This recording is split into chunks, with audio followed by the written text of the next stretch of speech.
इस धरती पर हर व्यक्ति का जन्म किसी न किसी उद्देश्य से होता है।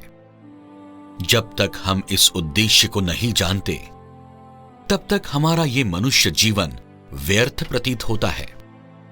हमारे मनुष्य जीवन के उद्देश्य दो तरह के होते हैं, भौतिक और आध्यात्मिक। इनमें से भौतिक मार्ग पर चलने वालों की संख्या अधिक होती है, किंतु आध्यात्मिक उद्देश्य को अपने जीवन का आधार बनाकर जीवन यापन करने वाले बहुत ही कम होते हैं।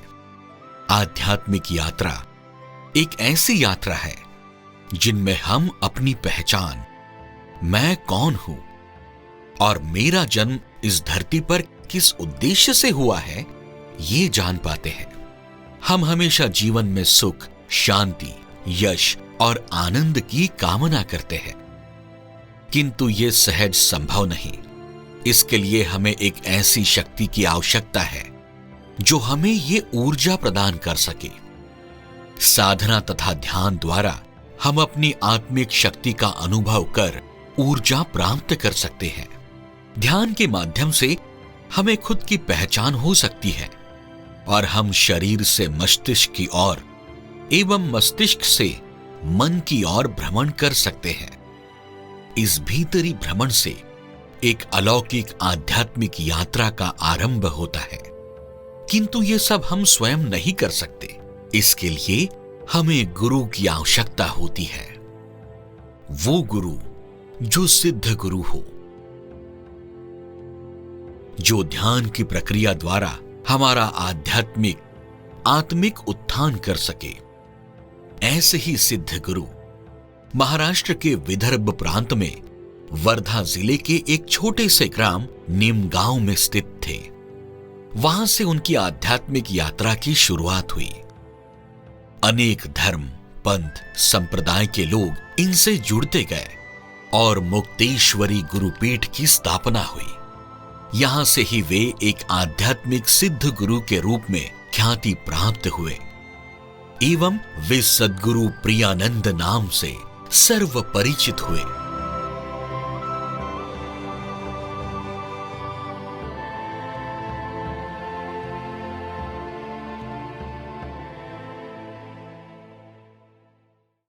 सद्गुरु का जन्म दास नवमी 17 फरवरी 1933 इस शुभ तिथि पर वर्धा में हुआ। उनकी मां का नाम अन्नपूर्णा और पिता का नाम गोपाल राव घोंगे था। वे अपनी माता पिता की तीसरी संतान थे। बचपन से ही उन्हें आध्यात्म के प्रति गहरी रुचि थी। बढ़ते आयु के साथ उनकी आध्यात्मिक जिज्ञासा बढ़ती गई। कई साधु संतों का उनको सहवास प्राप्त हुआ तथा उन्हें उनकी कृपा प्राप्त हुई। स्कूली शिक्षा के बाद उन्होंने ऑटोमोबाइल क्षेत्र में डिग्री प्राप्त की और उसके बाद वे ट्रैक्टर निर्माण विभाग में नौकरी करने लगे। कुछ समय बाद उन्होंने ये नौकरी छोड़ फायर ब्रिगेड में नौकरी करना शुरू किया। इसी समय उन्हें शंकर पुरुषोत्तम तीर्थ महाराज द्वारा दीक्षा और अनुग्रह प्राप्त हुआ। कमनाई इंजीनियरिंग कॉरपोरेशन में ट्रेनिंग के समय ठाणे जिले के गणेशपुरी में भगवान नित्यानंद महाराज के उन्हें दर्शन हुए और नित्यानंद बाबा द्वारा उनको दिव्य शक्ति का संक्रमण और कृपा प्रसाद प्राप्त हुआ। तब से सद्गुरु बार बार बाबा की सानिध्य और सेवा में आने लगे। कुछ समय बाद घर वालों ने गुरुदेव की शादी तय कर दी। उनका विवाह छोटे से कस्बे में बसने वाले गांव येवती, जो विदर्भ प्रांत के यवतमाल जिले में स्थित है, वो 1960 का अप्रैल माह था। वहां मनु नामक युवती से हुआ। शादी के बाद सद्गुरु के पिता ने उनकी बहू का नाम सुमति रखा और आगे चलकर वह माई के नाम से पहचानी जाने लगी। शादी के कुछ समय बाद सद्गुरु ने अपनी नौकरी छोड़ दी और अपनी खुद की ट्यूबलाइट के चोक बनाने की फैक्ट्री नागपुर में शुरू की। अपने व्यवसाय के साथ साथ उनकी आध्यात्मिक यात्रा भी शुरू थी। उनकी पत्नी सुमति माई ने भी उनका इस कार्य में बखूबी साथ दिया। वो भी उनके आध्यात्मिक जीवन में ढलने लगी और फैक्ट्री का काम भी संभालने लगी। उनकी फैक्ट्री के द्वारा कितने ही मजदूरों को रोजगार प्राप्त हुआ। गुरुदेव व्यवसाय के सिलसिले में अनेक राज्यों में घूमते थे। इस यात्रा के दौरान वे अनेक आश्रमों में जाते थे एवं संतों से मिलते थे। विवाह के 8 साल पश्चात सद्गुरु के घर में एक पुत्र का जन्म हुआ। उसका नाम विलास रखा, जिन्हें आज सभी साधक वर्ग तथा परिवार दादाश्री नाम से पुकारते हैं। वैसे तो हमारे यहाँ अध्यात्म का बहुत कार्य चलता था। जन्मता ही अध्यात्म और उनकी साधना, दिनचर्या, सवेरे जाकर साधना करना, ये आंखों के सामने उनका देखना चालू रहता था मेरा। और उनका स्वभाव यानी बहुत स्ट्रिक्ट था, यानी हम डरते थे, प्यार दिखाते नहीं थे, लेकिन उनका यही मानना था कि अगर आप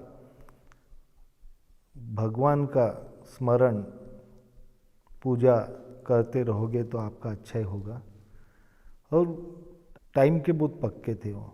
थोड़ा भी इधर उधर हो गया तो कठिन, बहुत कड़क स्वभाव के थे। समय के बहुत वो पक्के थे और जो भी लगता है वो उसी वक्त लाके देते। और प्यार तो करते थे लेकिन दिखावा नहीं था। मेरी उम्र जब 8 साल की थी तब मुझे गुरुदेव ने दीक्षा दी, पिताजी श्री ने। तब छोटा था, उतनी रुचि नहीं थी, लेकिन हर रोज़ सवेरे वो 4 बजे जगाते थे और साधना के लिए, आसन ग्रहण करने के लिए बताते थे। ऐसा चलते चलते 1 महीना हो गया, थोड़ी रुचि बढ़ गई। फिर उन्होंने बाद में मुझे बताया कि ये अगर आप आखिरी सांस तक करोगे, 5 मिनट रहो या 10 मिनट, भगवंत का सहारा आपके साथ सदैव रहेगा, आपको कुछ कमियां नहीं रहेगी और आपका जीवन बहुत अच्छा चलेगा। विलास यानी दादाश्री के बचपन में ही सद्गुरु की फैक्ट्री में कुछ बाधाएं आई और सद्गुरु को अपनी फैक्ट्री बंद करनी पड़ी। तब आर्थिक रूप से उन्हें बहुत ही दिक्कतों का सामना करना पड़ा। उस समय सद्गुरु का आध्यात्म की ओर झुकाव बढ़ने लगा। उनकी गुरुदेव पर अपार श्रद्धा थी कि जो होना है वो होकर रहेगा। मेरे गुरुदेव ने मेरे लिए कुछ अच्छा ही सोचा होगा। इसी दौरान वे अपना नागपुर स्थित मकान बेचकर, कारोबार सब बंद कर अपने पुश्तैनी गांव नीमगांव को अपना वास्तव बनाया और वहां स्थित जमीन पर खेती बाड़ी करने लगे। इन सब में माई ने उनका पूरा साथ दिया। वे दिन काफी कष्टदायी थे, कठिनाइयों से भरे थे। सद्गुरु और माई दिन रात मेहनत मशक्कत से अपनी खेती बाड़ी कर रहे थे, परंतु सद्गुरु का मन वास्तविक रूप से प्रपंच में कभी स्थिर था ही नहीं। वे अपने आध्यात्मिक कार्य और अपने गुरुदेव के प्रति इतने समर्पित थे कि इन सब के सामने उनका अपना प्रपंच भी कुछ खास मायने नहीं रखता था। उन्होंने बहुत कठिनाइयों का सामना किया। यात्रा पे जाते थे, खाना नहीं मिलता था, प्रवास, दिन रात प्रवास, कुटुंब के तरफ ध्यान नहीं, सिर्फ साधक और उनकी समस्याओं का निवारण करना। और मैं नहीं बता सकता हूँ कि बहुत कठिनाई उन्होंने झेली। और आज ये आश्रम दिख रहा है, सही में उन्होंने बहुत तपश्चर्या की और उनको जो आशीर्वाद मिला उनसे उनको इतना बढ़ावा मिला। ऐसे ही कठिनाइयों भरे दिनों में उनकी आध्यात्मिक यात्रा पर एक अलौकिक मोड़ आया और उन्हें उनके गुरु नित्यानंद बाबा द्वारा आदेश प्राप्त हुआ, तुम्हारे पास जो है उसे अन्य मनुष्य गणों तक बांटो वैसे तो बहुत पहले से ही उन्हें ये एहसास हो गया था कि उनके गुरु का जो भी आदेश हो उसे उन्हें मानना ही होगा। सद्गुरु कई बार माई और अपने बेटे को छोड़कर यात्रा पर निकल पड़ते थे।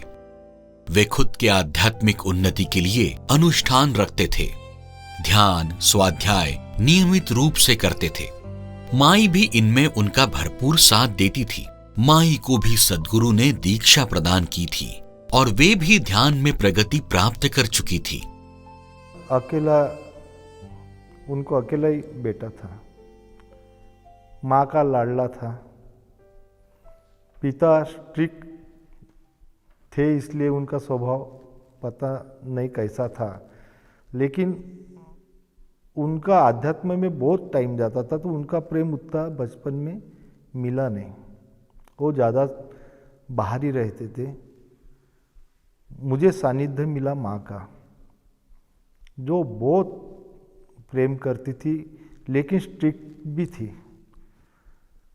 मुझे सिर्फ बात यह है कि जब मेरी स्कूल सवेरे की रहती थी तो साधना में 5 बजे जगाती थी। साधना होने के बाद मुझे चाय नाश्ता मिलता था, तब स्कूल जाता था। लेकिन जिस दिन मैं साधना में नहीं बैठता था तो वो मुझे चाय नहीं देती थी। तो बचपना था और वो इससे मैं रोज साधना करता था। परिस्थिति चाहे कैसी भी हो, परंतु सद्गुरु को उनके गुरुदेव का आदेश शांत कैसे बैठने देता। ऐसे ही एक दिन उन्हें प्रेरणा हुई कि अभी मुझे लोगों के आध्यात्मिक उन्नति के लिए यहाँ इस ग्राम नीम गांव में जरूर कुछ करना चाहिए। उसी आदेश रूपी प्रेरणा से उन्होंने नीम गांव में अपने खेत में सन 1980 में मुक्तेश्वरी गुरुपीठ की स्थापना की। तभी से सद्गुरु के रूप में उनकी आध्यात्मिक यात्रा शुरू हुई। उसी दौरान उनसे अनेक लोग अनुग्रह प्राप्त करने लगे। इसके कुछ वर्ष बीतने के बाद 8 अगस्त 1998 में सुमति माई का अकस्मात निधन हुआ। तब सद्गुरु कुछ टूट से गए और उनकी तबीयत भी बार बार खराब होने लगी। उसी समय सद्गुरु ने अपने बेटे का विवाह कराना उचित समझा, क्योंकि घर में एक भी स्त्री न होने के कारणवश घर की स्थिति सुचारू नहीं थी और मां की अकस्मात देहांत के दुख से अपने बेटे को निकालना भी आवश्यक था। वर्धा में स्थित श्री शंकर राव जी साबले इनकी सुपुत्री प्रतिभा, जिन्हें आगे चलकर आनंदमयी ताईश्री के रूप में पहचान प्राप्त हुई। इनके साथ उन्होंने अपने बेटे का विवाह 25 अप्रैल 1999 इस तिथि को कराया।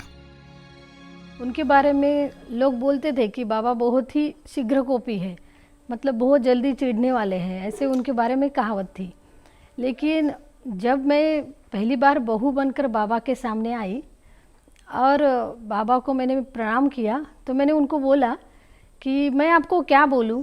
तो वो बोले कि तुझे जो भी लगता है वो तू उस नाम से तू मुझे पुकार। मैंने बचपन में ही अपने पिता को खो दिया था।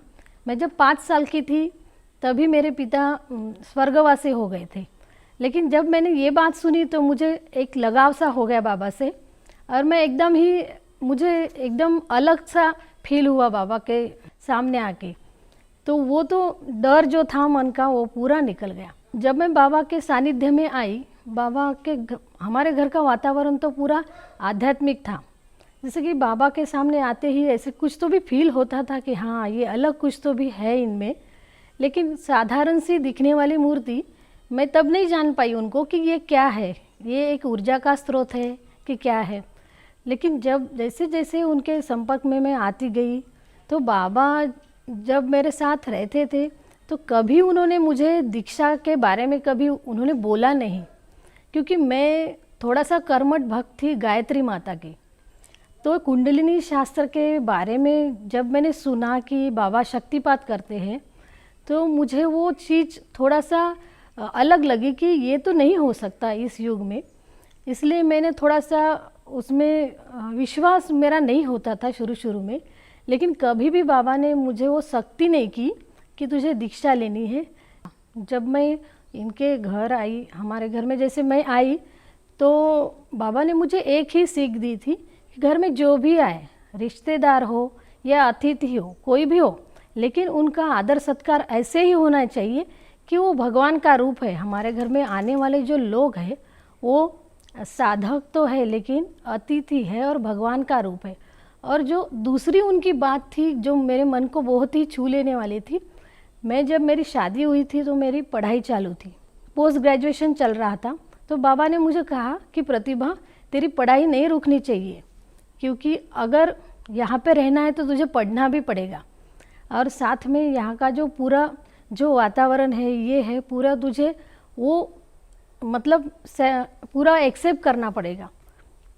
तो उससे उनकी शिस्त या वो जो अनुशासन था उनका, वो भी नज़र आता था उनके बातों से। लेकिन वो प्यार भी बहुत करते थे, लेकिन कभी जताते नहीं थे। तो ऐसे बाबा के साथ मेरा जो शुरुआत के दिन थे, मतलब बहुत ही अच्छे गए। बेटी की शादी के बाद सद्गुरु पूर्ण रूप से विरक्ति की ओर बढ़ गए। तभी से वे मुक्तेश्वरी गुरुपीठ का कार्य आगे बढ़ाने लगे। अनेक सम्मानित व्यक्ति आश्रम से जुड़ने लगे। वैसे तो वर्धा नगरी एक पावन भूमि है, यहाँ अनेक संतों का वास्तव्य रह चुका है। ऐसा कहते हैं कि जहाँ आश्रम की स्थापना हुई है, वहाँ साधनारत गोसाई जी भी ध्यान किया करते थे। गोसाई एक ऐसा समूह होता है जो जहाँ खेती बाड़ी का काम कर अपने गुरुदेव का ध्यान भी किया करते थे। सद्गुरु जो सिद्ध योग की परंपरा चलाते थे, उसे शिव योग, शक्तिपात ध्यान साधना आदि नामों से जाना जाता है, जिसका प्रमाण अनेक धार्मिक ग्रंथों में देखा जा सकता है। इसका विस्तार पूर्वक वर्णन ज्ञानेश्वरी के 6वें और भगवद गीता के 12वें अध्याय में देखा जा सकता है। श्री सार्थ दास बोध में भी इसका वर्णन किया है। बहुत पुराने काल से अगर हिसाब देखा जाए तो जितने भी गुरु परंपराएं हैं बड़े बड़े ऋषि मुनियों की, उस परंपराओं में शुरुआत कुटी से हो गई है। तो उस वक्त सिर्फ गुरु और शिष्य यही वहाँ पे वास करते थे। बाद में वहाँ का परिणाम ऐसा हो जाता कि एक यात्रा स्वरूप वहाँ पे आ जाते थे, यानी सभी तपस्या करने वाले ही वहाँ पे आते थे, वो तपस्या भूमि होती थी। 2001 से मैंने यहाँ देखा है, जब प्रियानंद बाबा यहाँ पे 2001 से शक्तिपात की दीक्षा उसके पहले भी चालू थी। यहाँ एक कुटी थी, छोटी सी कुटी, जहाँ 5-25 लोग साधक बैठा करते थे।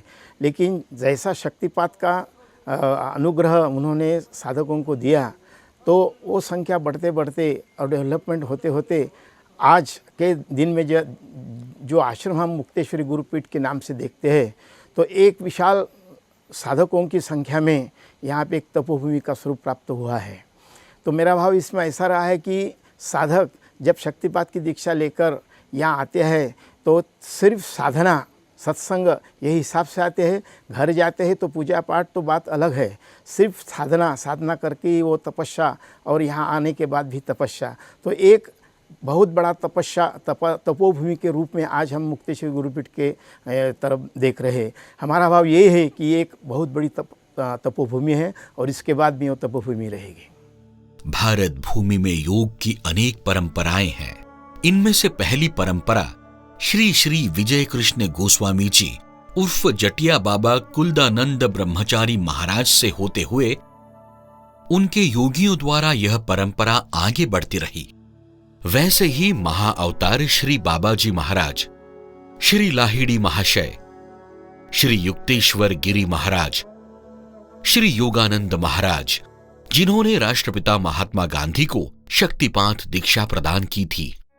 शक्तिपात योग की सिद्ध परंपरा श्री श्री नारायण तीर्थ महाराज, श्री श्री शंकर पुरुषोत्तम तीर्थ महाराज, श्री श्री विष्णु तीर्थ महाराज, ये एक कड़ी भगवान नित्यानंद, स्वामी मुक्तानंद और सद्गुरु प्रियानंद दादाश्री, ये एक परंपरा। सद्गुरु प्रियानंद जी की साधना उच्च कोटि की थी। उन्होंने स्वयं के अनुभूति एवं अनुभव के आधार पर सिद्ध योग में शक्तिपात की एक अलग पद्धति विकसित की। इस पद्धति में जात पात, धर्म, पंथ, स्त्री पुरुष में भेद नहीं किया जाता।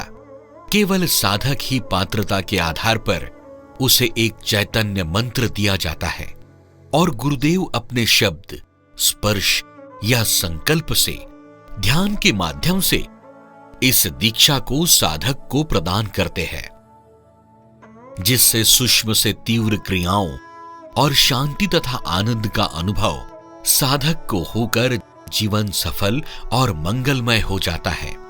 उनकी अनेक बाधाएं दूर होती हैं। सद्गुरु साधक को साधना के प्रति नियमितता रखने की सलाह देते थे, क्योंकि तभी उनकी आध्यात्मिक उन्नति संभव है, ऐसा उनका मानना था। वे स्वयं भी अपने सद्गुरु के प्रति अपार श्रद्धा और समर्पण भाव रखते थे। उनके बारे में अनेक अनुभव थे जो वे अपने साधकों के साथ साझा करते थे। एक दिन क्या हुआ कि गुरुदेव का सत्संग था सामोर्शी की तरफ, और गुरुदेव की सवेरे से तबीयत अच्छी नहीं थी। हमें बड़ी चिंता हो रही थी कि गुरुदेव की तबीयत अच्छी नहीं है और गुरुदेव का सत्संग है। फिर भी गुरुदेव बोल रहे थे कि नहीं, मुझे सत्संग में जाना ही है क्योंकि मेरे साधक मेरा इंतजार कर रहे हैं।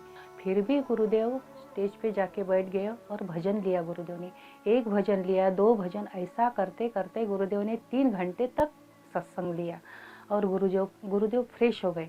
जब हम सत्संग होने के बाद गुरुदेव से मिलने गए, गुरुदेव बोले कि ये मेरे गुरु नित्यानंद बाबा का कार्य है, मैं उनका काम करता हूँ और वो मुझे संभालते हैं।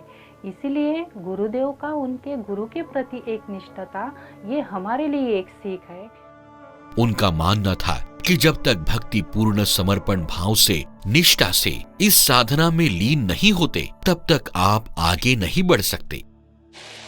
म्हणून तदनंतर त्याच्या दिव्य शक्ती स्वतः प्रवेश करते। गुरु दर क्षणी त्याच्याकडेच लक्ष ठेवतात आणि संधी मिळतात त्या हिऱ्याच्या जीवनाला पैलू पाडतात व शिष्य गुरु समान बनतो। इसीलिए हमेशा साधकों को आश्रम और सद्गुरु के सानिध्य में आना जरूरी है, क्योंकि जब तक साधक अपने सांसारिक कर्मों से बंधा होगा, तब तक उसकी आध्यात्मिक शक्ति दुर्बल होगी। किंतु जब वो साधक सद्गुरु के सानिध्य में साधनारत होगा, तब वह तेजी से आध्यात्मिक उन्नति की ओर बढ़ेगा, क्योंकि वह स्वयं भी साधना को कभी अंतर नहीं देते थे। वे ब्रह्म मुहूर्त में नित्य साधना किया करते थे। इसीलिए वे लाखों व्यक्तियों को इस आध्यात्मिक पथ पर सहजता से लेकर चल रहे थे। सद्गुरु चंद्रपुर में 2008 से हमारे यहाँ निवास करने लगे। सद्गुरु आने के बाद हमारे घर का वातावरण पूरा शांत रहता था और एक प्रकार की दिव्य शक्ति हमारे घर में वास कर रही है, ऐसा घर का वातावरण बन जाता था। एक दिन क्या हुआ कि सद्गुरु खाना खा रहे थे, तब मुझे आवाज़ दी। सद्गुरु ने थाली में से चम्मच उठाया और मुझे दिखाया, शारदा देख इसमें क्या दिख रहा है। मैं बोली कुछ भी तो नहीं गुरुदेव, मुझे तब कुछ भी दिखाई नहीं दे रहा था।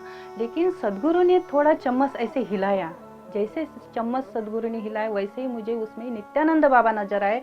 मैं चौंक गई और हंसती हुई जोर से बोली बाबा नित्यानंद बाबा। तो सद्गुरु ने चम्मच फिर से हिला दिया, नित्यानंद बाबा अदृश्य हो गए। फिर यानी मेरे इसमें आ गया कि सद्गुरु के पास कितनी अलौकिक शक्ति है कि सद्गुरु ने अपने गुरु नित्यानंद बाबा के दर्शन मुझे उस चम्मच में करवाए थे। इसलिए मेरे सद्गुरु महान। ऐसा कहा जाता है कि आपके 2 पिता होते हैं, एक जो आपको जन्म देते हैं जिनको बायोलॉजिकल फादर कहते हैं, और एक आपके आध्यात्मिक गुरु है जो आपको आध्यात्मिक शक्तिपात की दीक्षा देके आपका पुनर्जन्म करते हैं। तो वो दिन मुझे अभी भी याद है, 20 सितंबर 2000 साल की वो बात है।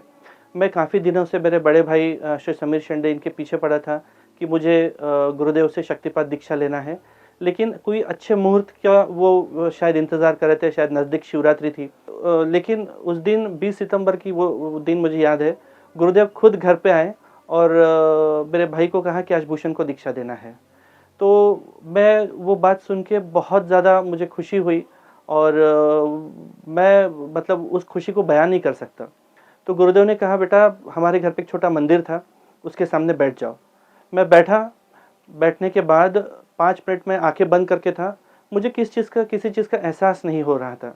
लेकिन उसके थोड़ी देर के बाद गुरुदेव आए और उन्होंने मुझे एग्जैक्टली 2 आईब्रोज के बीच में स्पर्श किया, और जैसे ही उन्होंने स्पर्श किया, शायद 2 या 3 मिनट की बात होगी, मैं पूरा नाखून से लेके सिर के बाल तक, मुझे हर शरीर के अंग की क्रिया हो रही थी।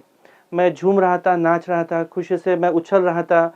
मुझे अलग अलग प्रकार के आसन हो रहे थे, प्राणायाम हो रहा था, बंद हो रहे थे, मुद्राएं हो रही थी, मेरे मुंह से अचानक अलग अलग प्राणियों की आवाज़ आ रही थी। और मैं, आप सोच नहीं सकते, मैं 2-2, 3-3 फीट तक उठ के नीचे गिर रहा था, लेकिन मुझे कुछ मतलब दर्द या ऐसा कुछ नहीं हो रहा था, उल्टा मुझे खुशी आ रही थी। तो ये सब लगभग मुझे 9 बजे दीक्षा चालू हुई मेरी, तो मैं साधना में लगभग 1 से 1:30 बजे तक बैठा था। उन्हें बच्चों से विशेष लगाव था। वे अपनी पोती कल्याणी, इंद्राणी तथा अपने पोते भार्गव का बड़ा ही लाड़ दुलार किया करते थे। मेरे 3 बच्चे हैं, 2 लड़कियां और एक बेटा है मेरा। बाकी दादाओं का या दादी का होता है, वैसे ही उनका व्यवहार वो मेरे बच्चों के साथ होता था। और उनका अनुशासन भी था कि पढ़ाई उन्होंने बच्चों ने ठीक से करनी चाहिए, उस पर भी उनका ध्यान होता था बच्चों के ऊपर। और रोज़ वो, एक उनकी खासियत थी कि बच्चों को रोज़ चॉकलेट देते थे। मतलब जब भी वो बच्चे स्कूल से घर आते थे तो उनको चॉकलेट देते थे। और मेरे बच्चों की भी खासियत थी कि वो प्रणाम कर कर ही स्कूल जाया करते थे। मतलब बहुत ही अच्छा रिश्ता उनका था। उन पर सद्गुरु की विशेष कृपा थी। समय समय पर इन तीनों को कार्यक्रमों के मंच पर बिठाकर सत्संग सिखाते थे। सभी साधकों के बच्चों से उन्हें विशेष स्नेह था। उन्हें वे अपने हाथों से प्रसाद बांटा करते थे। लोगों के लिए, साधकों के लिए वो तो गुरु थे, लेकिन मेरे लिए वो दादाजी थे। और शायद ही साधकों ने उनकी एक ऐसी बाजू देखी होगी जो मैंने देखी है। उसको बयां करना बहुत कठिन है, क्योंकि he was loving and fun at the same time. तो फन साइड शायद ही लोगों ने कहीं देखी होगी उनकी, जो एक ग्रैंडफादर और ग्रैंड डॉटर का जो रिलेशन होता है, वो शायद ही कोई लोगों ने देखा होगा। और I am so lucky to be part of the family, कि जहाँ where the spirituality flows into the blood of this family. उनको देवानंद हीरो बहुत पसंद था, तो हम साथ में बैठ के देवानंद की मूवीज़ देखना टीवी पे, गाने सुनना, साथ में थाली में खाना खाना, वो मुझे खाना खिलाते थे। और एक मैं किस्सा शेयर करना चाहूँगी। जब हम यहाँ आश्रम में रहते थे, हमारा छोटा सा घर था, यहाँ पे कुटिया थी, वहाँ एक संदूक था, और वो संदूक में एक रूह अफ़ज़ा शरबत की बोतल रहती थी, जो हमेशा मेरे लिए वो बचा के रखते थे। और उसमें का शरबत हमेशा मैं और वो, हम दोनों ही पीते थे, और वो खुद अपने हाथों से वो बना के मुझे पिलाते थे। तो एक सद्गुरु, देखा जाए तो लोगों को ये बाजू शायद ही देखने को मिली होगी। और मैं बचपन से 2006 या 7 में मेरी दीक्षा हुई है। उसके पहले मैं गणेशपुरी गई थी, वहाँ मुझे एक अनुभूति हुई थी, और मैंने मम्मी को वो अनुभूति बताई। तो मम्मी ने कहा कि दादाजी को बताना चाहिए। तो मैंने वो अनुभूति दादाजी को, मम्मी ने शेयर की। वो गुरु पूर्णिमा का दिन था, 2007 में मुझे दीक्षा मिली, और वर्धा में ही मेरी दीक्षा हुई है। दीक्षा के पहले जब मैं 1 साल की थी करीबन, तब से मैं उनके साथ सत्संग और दीक्षा के कार्यक्रम में जा रही हूँ। और वो मुझे हमेशा गोदी में लेके घूमते थे, और दीक्षा के प्रोग्राम में उनके आसन पे वो खुद जब बैठते थे तब वो मुझे अपने गोदी पे बिठाते थे। तो ये शायद बहुत लक की बात है जो मेरे नसीब में आई है। और मैंने इसे तब अनुभव किया, लेकिन तब महसूस नहीं हुआ मुझे। उस आध्यात्मिक ऊर्जा की अनुभूति मुझे अब हो रही है, और मुझे लग रहा है कि वो आध्यात्मिक ऊर्जा मेरे साथ हमेशा चल रही है। उनके आखिरी के कुछ समय में जब वो हॉस्पिटलाइज थे, उस समय मैं हॉस्पिटल में उनसे मिलने गई थी, और मैंने पूछा था कि आप कब ठीक हो जाओगे। तो मुझे उन्होंने तब एक ही शब्द कहा था कि जब तू डॉक्टर बन जाएगी।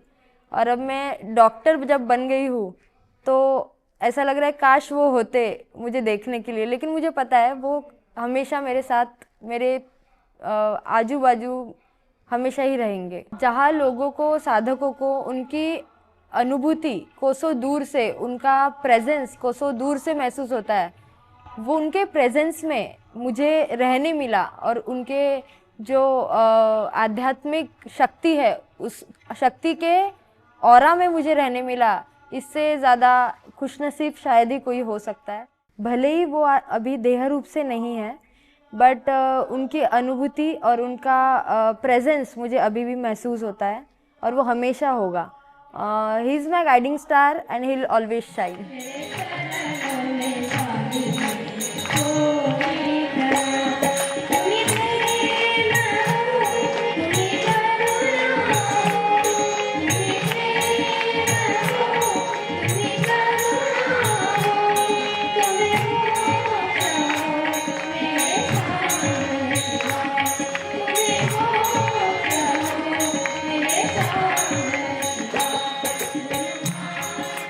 मुक्तेश्वरी गुरुपीठ से जुड़ने वाले साधकों के लिए सद्गुरु का जन्मोत्सव, महाशिवरात्रि पर्व, गुरु पूर्णिमा पर्व, नवरात्रि पर्व, भगवान नित्यानंद पुण्यतिथि आदि पर्व आश्रम में बड़े ही हर्ष उल्लास और भक्ति भाव से हर साल मनाए जाते हैं, जहां हजारों साधक महासत्संग और ध्यान शिविर का लाभ उठाते हैं। इसी तरह अनेक देश और परदेश के लोग मुक्तेश्वरी गुरुपीठ से जुड़ते चले गए और आज इस मुक्तेश्वरी गुरुपीठ का कार्य महाराष्ट्र के छोटे छोटे गांव से देश विदेश के अनेक प्रांत तक फैल चुका है। असंख्य लोग इस आध्यात्मिक प्रवाह में आकर अपने जीवन में परिवर्तन होते हुए देख रहे हैं। कितने ही लोग इस दीक्षा के कारण विभिन्न व्यसनों से मुक्त हो गए, बच्चे भी संस्कारों में पलने लगे, घर घर में शांति और प्रसन्नता का अनुभव करने लगे। ध्यान साधना के साथ साथ सद्गुरु आध्यात्मिक लेखन भी किया करते थे। आश्रम की ओर से चैतन्य सरिता मासिक प्रकाशित किया जाता था। साथ ही शक्तिपात पर अनेक किताबों का निर्माण भी सद्गुरु ने किया था। इसी के लिए सचिन नाम का एक साधक जो आश्रम में उनकी सेवा में था, वो यह पूरा कार्य जैसे कि टाइपिंग करना, डिजाइन करना, प्रिंटिंग करना बड़े ही निष्ठापूर्वक करता था और आज भी कर रहा है। सद्गुरु द्वारा लिखित साहित्य में दुरुस्ती करने का कार्य करने में लोक महाविद्यालय की भूतपूर्व प्राचार्य डॉक्टर पुष्पा तायडे मैडम एवं सुनीता कावले मैडम भी सहयोग देती थी।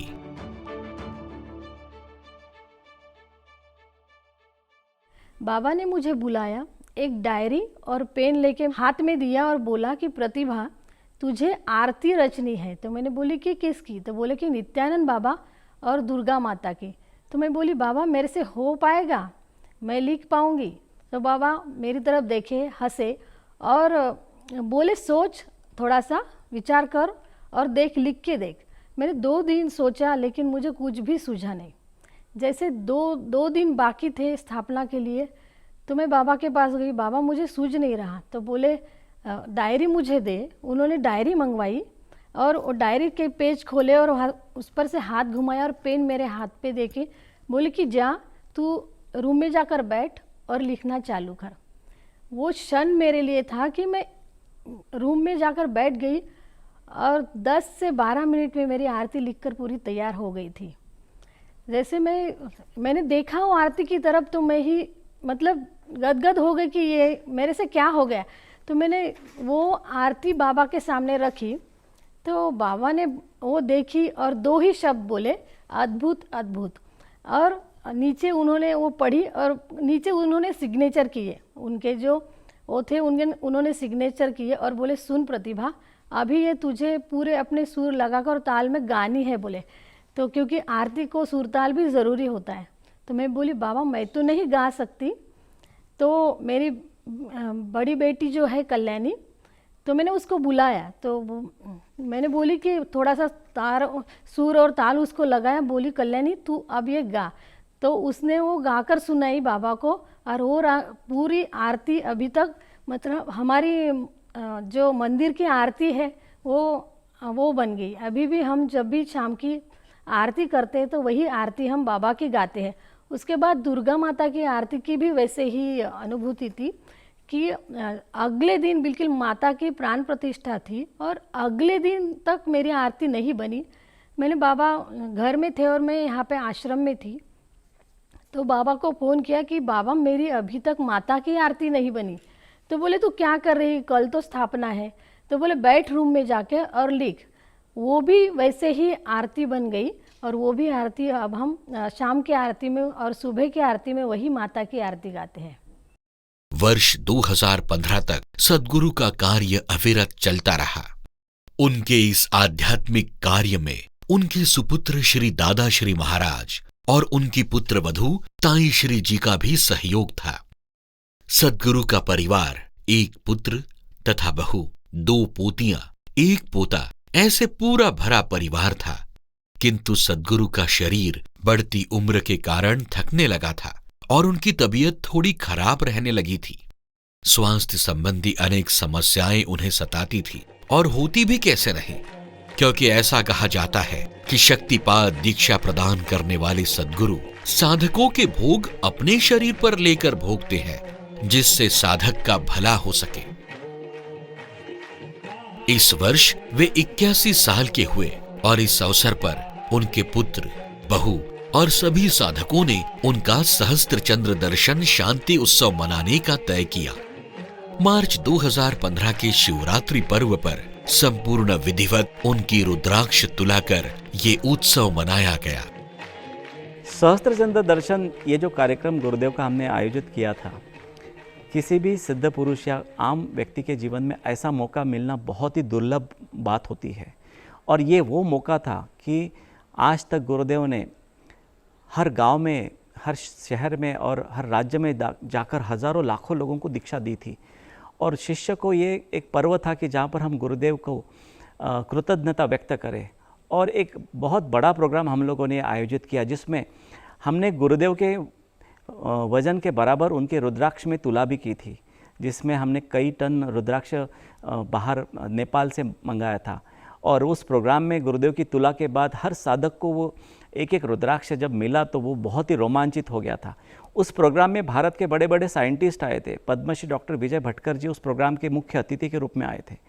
तो मुझे एक बात की अनुभूति उस वक्त मिली कि जब कोई सिद्ध गुरु अपने पूर्णत्व को प्राप्त होता है, तब वो कार्य, वो उस प्रोग्राम को किस तरह सा वो रहता है, वो मैंने स्वयं अपनी दृष्टि से देखा और हजारों लाखों लोगों ने उस प्रोग्राम की अनुभूति ली। इसके बाद से ही सद्गुरु ने धीरे धीरे अपने आध्यात्मिक कार्य का भार पुत्र विलास यानी दादाश्री को सौंपना शुरू कर दिया।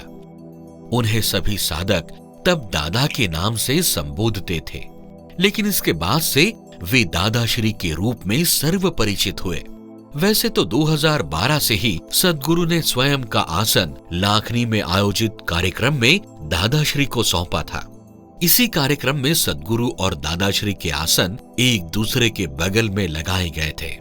उसी समय सद्गुरु एकाएक अपने आसन से उठे और उस आसन की पूजा कर दादाश्री को वहां उपस्थित समस्त साधकों के समक्ष अपने आसन पर लाकर विराजमान किया था। वहां उपस्थित सभी साधक इस अलौकिक घटना के साक्षी थे। यहीं से कार्यक्रम के मंच पर अब उनके साथ दादाश्री का भी आसन स्थापित होने लगा। इसके बाद दादाश्री नए लोगों को दीक्षा देने लगे और महासत्संग भी लेने लगे। उनके प्रति साधकों की श्रद्धा भी बढ़ने लगी। उन्होंने सद्गुरु के समक्ष आश्रम की जिम्मेदारी अत्यंत सुचारू रूप से संभालना शुरू किया। साधकों को उनके द्वारा अनुभूतियां भी प्राप्त होने लगी थी और उसके पश्चात 2015 में विधिवत दादाश्री को अपना आसन सौंप सद्गुरु पूरी तरह से निवृत्त हो गए। उसके पश्चात दादाश्री ने सद्गुरु के संकल्प अनुसार नित्यानंद बाबा और दुर्गा माता मंदिर का निर्माण कार्य शुरू किया। सद्गुरु का सपना था कि पिरामिड ध्यान केंद्र बनाया जाए। उनका ये सपना भी साकार रूप लेकर पूर्ण हुआ। साथ ही साधकों की व्यवस्था के लिए शयन कक्ष, भोजन कक्ष तथा प्रसादन गृह का भी निर्माण किया गया।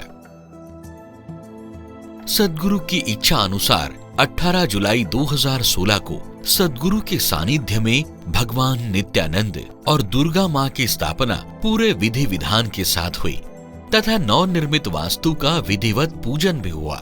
आश्रम के साधकों की उपस्थिति में ये उत्सव 5 दिनों तक चला। इसी के पश्चात दिन प्रतिदिन आश्रम का कार्य तेजी से आगे बढ़ता रहा, किंतु दूसरी ओर सद्गुरु का स्वास्थ्य भी दिन प्रतिदिन दुर्बल होते चला गया। उन्होंने अभी सत्संग और ध्यान साधना कार्यक्रम में जाना छोड़ दिया था। ये सभी कार्य दादाश्री को सौंपकर वे निश्चिंत हो गए थे। वर्ष 2017 के महाशिवरात्रि पर्व में सद्गुरु साधकों के साथ सम्मिलित हुए और साधकों पर पुष्प वर्षा कर उन्हें खूब आशीर्वाद दिया। वे उस दिन बहुत ही प्रसन्न मुद्रा में साधकों के समक्ष आए, जिससे साधकों में एक उल्लास और आनंद का वातावरण सा बन गया था। गुरु पुष्यामृत का एक मुहूर्त होता है जो, और एकादशी का जब हम लोग यहाँ पे अभिषेक करने आते हैं मंदिर का, तो वैसे एक दिन हम मंदिर में अभिषेक करके वहाँ पे घर गए तो बाबा 5-6 साधकों के साथ नीचे मीटिंग हॉल में बैठे थे और मुझे नीचे बुलाया बाबा ने और बोला कि प्रतिभा तू नीचे आ। तो मैं उनके सामने जाकर खड़ी हो गई। तो बोले तू मेरे एकदम सामने आकर खड़ी हो जा। तो और बाजू में उनके पादुकाएं रखी थी जो हमेशा होती थी बाबा के बाजू में। तो वो पादुकाएं उन्होंने उठाई, खुद के सर पे के ऊपर रखी, फिर हृदय को उन्होंने स्पर्श किया, कराया खुद के उन्होंने, और फिर मुझे बोले कि ऐसे जो पल्लू का वो जो होता है वो झोली फैला तू, और उस झोली में मेरी ऐसे पादुकाएं डाल दी और बोले कि देख ये तेरे को मैं ये धरोहर दे रहा हूँ जो तुझे बहुत बड़ी जिम्मेदारी आज मैं दे रहा हूँ। और बोले कि हॉल मीटिंग का दरवाज़ा था, तो बोले तू चलकर जा वहाँ तक और फिर वैसे ही वापस आ। वो क्षण मेरे लिए जो था कि मैं समझ ही नहीं सकी कि बाबा ने मुझे क्या दिया। मैं पूरा भाव विभोर हो गई थी उस समय। मैं गई और फिर वापस आई। वो पादुकाएं मैंने फिर वो लेकर ही ऐसे ही खड़ी रही बाबा के सामने। तो बाबा ने मुझे सिर्फ आंखें मेरी तरफ डाली और दोनों का जो दृष्टिपात होता है वो एक साथ से हुआ और मेरे आंखों में आंसू आ गए और बोले कि प्रतिभा ये तुझे संभालना है। वो तो मेरे लिए बहुत ही दिव्य क्षण था जो मेरे नसीब में थी और मुझे मिल गई और मैं धन्य हो गई।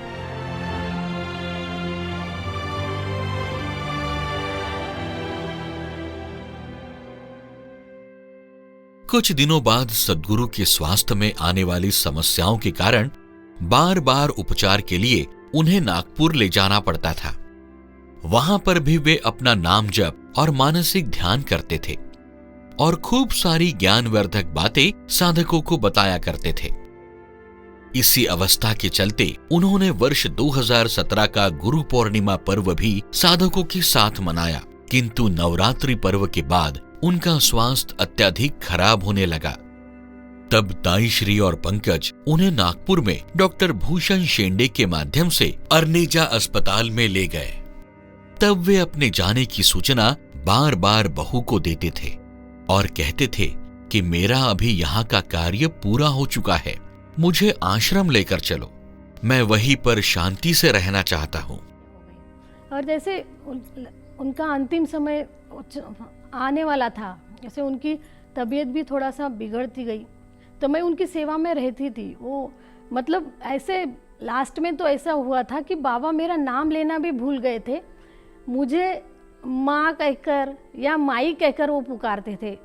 जब उनका अंतिम समय था मेरा नाम भी वो भूल गए थे, लेकिन माँ तू मेरी माँ है ऐसे बोलते थे वो। और जो अंतिम समय था तो ये बच्चे 2-4 लोग आश्रम में बच्चे रहते थे, वो भी उनके सेवा में रहते थे। तो वो भी उनके सामने एक दिन ऐसा हुआ कि बाबा बैठे थे और बोले कि प्रतिभा दोनों हाथों की अंजुली कर। तो मैंने ऐसे अंजुली की, तो ऐसे उन्होंने खुद के हृदय पे हाथ रखा और मेरी ऐसे अंजुली में उन्होंने कुछ तो भी डाला। वो तो अदृश्य था, जो भी डाला था मैं नहीं समझ पाई, वो अदृश्य था। उन्होंने ऐसे डाला और जो वो कुर्ता पहनते थे उसमें उन्होंने बाद में हाथ डाला और उनसे कुछ निकाला और बोले ये देख तेरे जो इसमें दिया है ना वो खजाना है बोले, और ये मैंने जो दिया है ना अभी दे रहा हूँ, उसकी चाबी है बोले, और देख ये खजाना और ये चाबी तेरे पास है बोले, समय आने पर तू समझ जाएगी कि तुझे क्या मिला। तो क्या है ना, गुरुदेव ने तो बहुत दिया, लेकिन तब मैं समझ नहीं पाई कि बाबा मुझे क्या दे रहे हैं और मैं क्या ले रही हूँ। मैं सहजता से लेती गई और वो देते गए। ऐसे अंतिम समय तक उनकी सेवा और वो मुझसे हुई। मैं तो बहुत खुद को भाग्यवान मानती हूँ। वो 12 दिसंबर का दिन था जब शाम के 6 बजे सद्गुरु ने उनकी बहू को बुलाया और कहा, पोते भार्गव को मेरे सामने लेकर आओ, मैं उसे देखना चाहता हूं। तब उनकी बहू ने पोते को सद्गुरु के कक्ष में ले जाकर उनके समक्ष उसे प्रस्तुत किया। उन्होंने उसे नए वस्त्र पहनने को कहा। उसके बाद वे उसकी तरफ एकाग्रता से देख रहे थे। कुछ समय पश्चात उसके सिर पर अपना हाथ रख भावुक हो गए और कहा, शायद कल इस समय तक मैं ना रहूं। बहुत से लोगों को खाना खिलाना है। और राम नाम की धुन गाने लगे। आश्रम में रहने वाले सागर, हरीश, नंदाताई, नीरज, सुमित, मंगेश और मयूर ने सद्गुरु की खूब सेवा की। थोड़े समय के लिए भी वो सद्गुरु को अकेले नहीं छोड़ते थे ताकि सद्गुरु को किसी तरह की तकलीफ ना हो। इसके दूसरे दिन सद्गुरु सुबह नींद से जागे, राम नाम की अखंड धुन बोलते जा रहे थे, किंतु आवाज एकदम कम सी लग रही थी। तब ताईश्री ने उन्हें बिठाया और स्पंजिंग कर फ्रेश कराया। तब वे कुछ शांत से हो गए थे।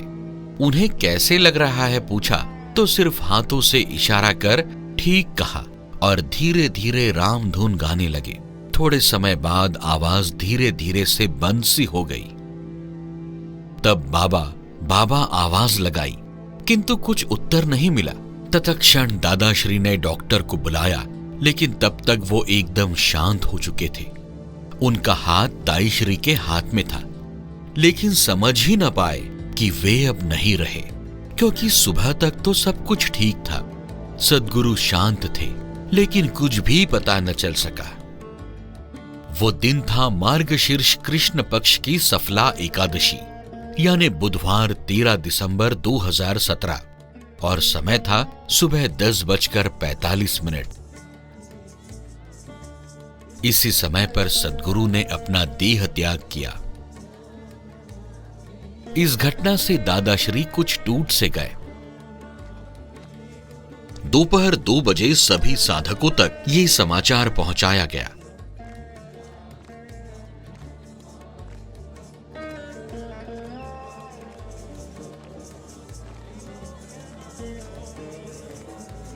सभी तरफ दुख की लहर उठी थी। विलाप शुरू हुआ। इसके बाद सद्गुरु की इच्छा अनुसार उन्हें समाधि देने का निर्णय दादाश्री ने लिया। सद्गुरु ने उनके समाधि के लिए पहले से ही जगह निर्धारित की थी। उसी जगह उन्हें समाधिस्थ करने का निर्णय हुआ। इस घटना से सभी साधक गण में शोक का वातावरण फैल गया। हजारों की तादाद में साधक उस दिन मुक्तेश्वरी गुरुपीठ निमगांव आश्रम पहुंचे थे। वहां उपस्थित साधकों की संख्या उस समय 30 से 35 हजार थी। इन सभी साधकों की उपस्थिति में दिनांक 14 दिसंबर 2017 को ब्राह्मणों द्वारा पूरे विधि के अनुसार सद्गुरु को समाधि देकर अंतिम विदाई दी गई।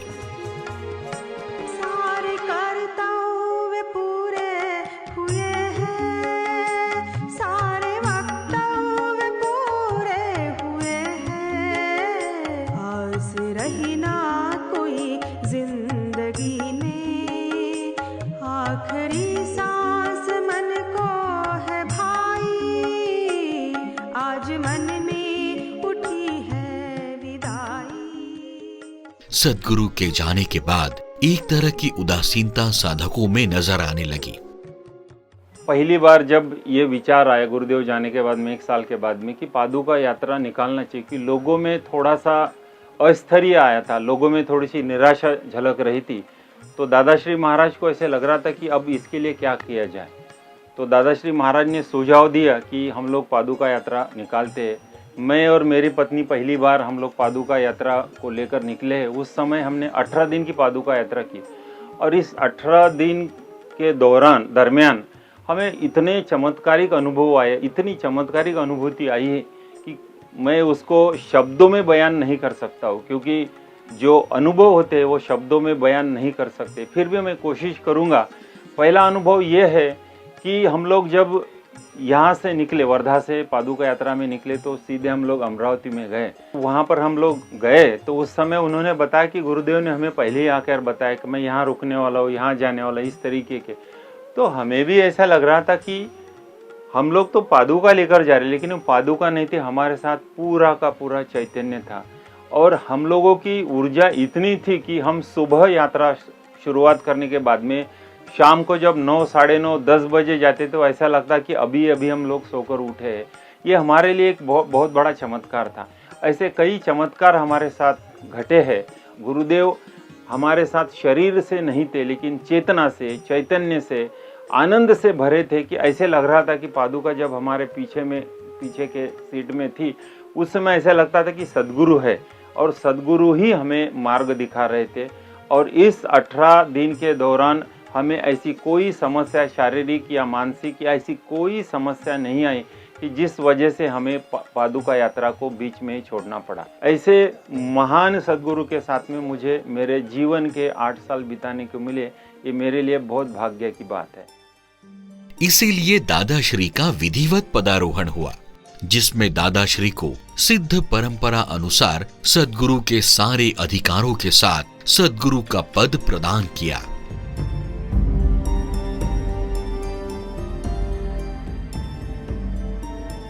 हर आश्रम की एक परंपरा होती है और परंपरा के बाद वो गुरु शिष्य परंपरा आगे निभाने का जो कर्तव्य है वो स्वयं गुरु को ही निभाना पड़ता है।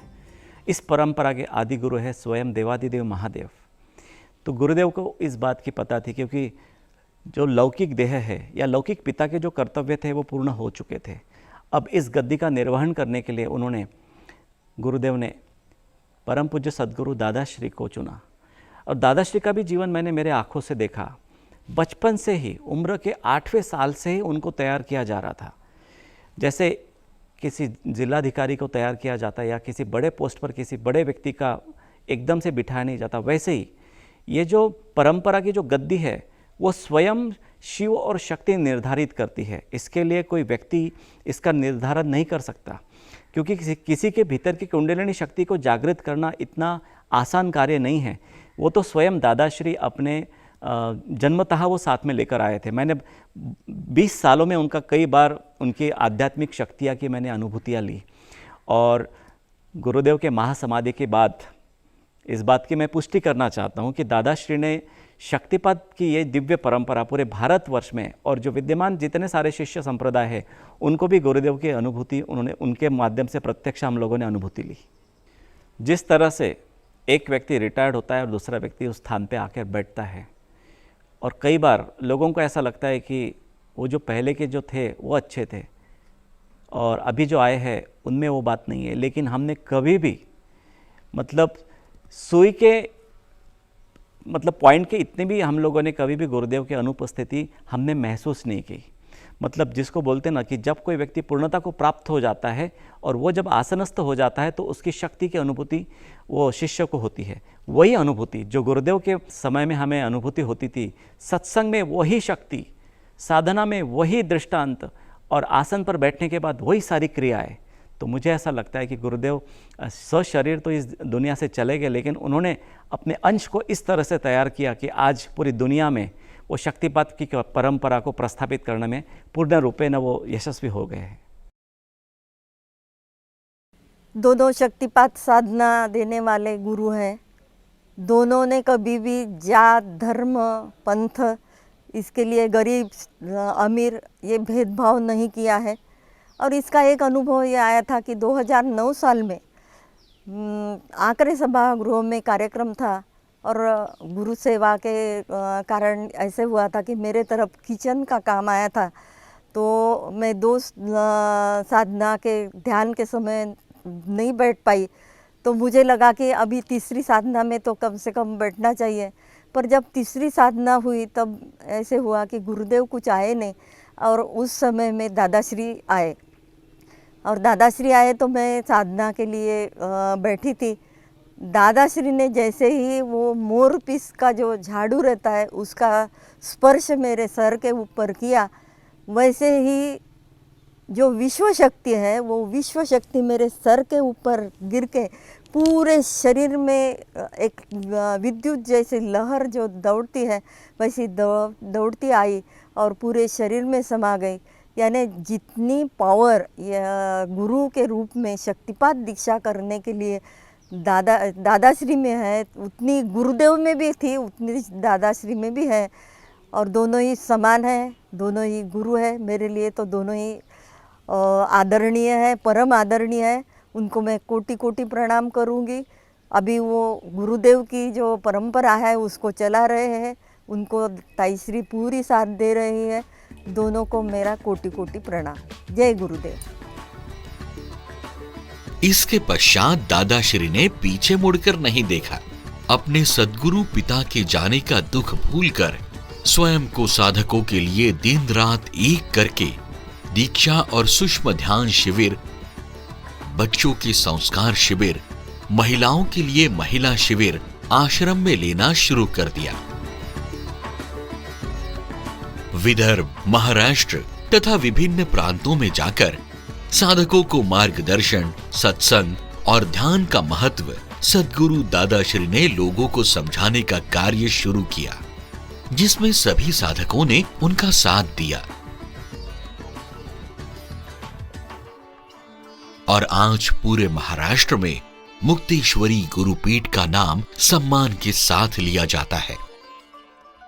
ऐसे ही अविरत कार्य करते हुए दादाश्री ने सद्गुरु की अद्भुत समाधि बनाई, जो साधकों के लिए श्रद्धा स्थान तथा शक्ति का मुख्य स्रोत है। इसी तरह सद्गुरु का पिरामिड ध्यान मंदिर का निर्माण कार्य भी संपन्न हुआ, जहां 23 मार्च 2023 के दिन सद्गुरु प्रियानंद महाराज की मूर्ति विधिवत स्थापित की गई। इसमें मुक्तेश्वरी गुरुपीठ को पूर्णता का स्वरूप प्राप्त हुआ। जब साधक गुरुपीठ में आते हैं तब वहां बैठकर वे शांति और आध्यात्मिक ऊर्जा का अनुभव करते हैं। साथ ही भगवान नित्यानंद बाबा का भव्य मंदिर का निर्माण कार्य गुरुपीठ में शुरू है।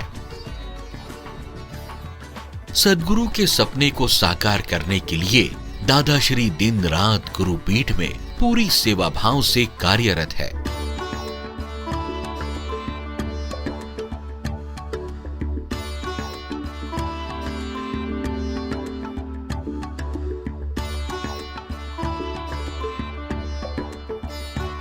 भविष्य में उनकी इस मुक्तेश्वरी गुरुपीठ को और आगे बढ़ाकर भारत भर में लोगों के लिए एक आध्यात्मिक केंद्र बनाने का दादाश्री का सपना है, जिसमें ताईश्री का साथ पूरी तरह से है।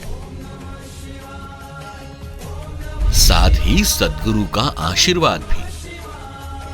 सभी साधकों का भी यही सपना है, इस देश में मुक्तेश्वरी गुरुपीठ एक आध्यात्मिक विद्यापीठ के रूप में जाना जाए। ये सपना जरूर पूरा होगा जो सद्गुरु ने देखा था, दादाश्री ने देखा। यही हमारा संकल्प है। जय गुरुदेव। तत्व जगद भवति देव भव स्मरारे, त्वएव तिष्ठति जगन मृड विश्वनाथ। तत्व जगद भवति देव भव स्मरारे, त्वएव तिष्ठति जगन मृड विश्वनाथ। त्वएव गच्छति लयं जगदेत दिश, लिंगात्मकं हर चराचर विश्वरूपिं।